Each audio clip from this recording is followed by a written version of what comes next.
আসসালামু আলাইকুম। এই যে এই ভাইটারে ডাক্তার দেখায় নিয়ে আসছে এই যে ছোট ভাই আরাফাত। আচ্ছা আরাফাত, ডাক্তার কি কি বলছে বিষয়টা আমাদের ক্লিয়ার বলো। আচ্ছা, ডাক্তার প্রথমে 10 দিনের ওষুধ লিখে দিল। বললো এই 10 দিনের ওষুধ খাওয়ার পরে 10 দিন পরে যখন আসবে তখন দেখবো যে আসলে কি অবস্থায় আছে। তখন সিদ্ধান্ত নেবে যে এই ওষুধের দ্বারা কি ঠিক হবে নাকি কমবে নাকি, অপারেশন হ্যাঁ। করা হবে। তখন বলা যাবে আসলে। তাহলে ওষুধ সব নেওয়া হয়েছে? হ্যাঁ, ওষুধ নেওয়া হয়েছে, 10 তো দিনের ওষুধ নেওয়া হয়েছে। এই যে এই আরাফাতরে পাঠাইছিলাম ডাক্তার দেখানোর জন্য, ও ডাক্তার দেখাইছে।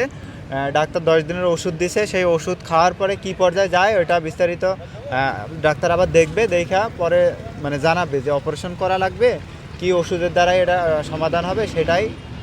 তাহলে আজকে বাসায় চলে যান, এই যে আপনাদের এই গাড়ি ভাড়া আর কিছু ফল পাকড়া নিয়ে যান আজকে। হ্যাঁ হ্যাঁ, তাহলে ছেলের যান। জন্য যাব। হ্যাঁ তাহলে আজকে চলে যান, 10 দিন পরে আবার আমরা ডাকবো, পরে ডাক্তারে দেখায় ডাক্তার কি বলে আচ্ছা, সেটা আচ্ছা। বিস্তারিত আমরা জানবো এবং আপনাদেরকেও জানাবো। আচ্ছা। ঠিক আছে, যান। হ্যাঁ হ্যাঁ।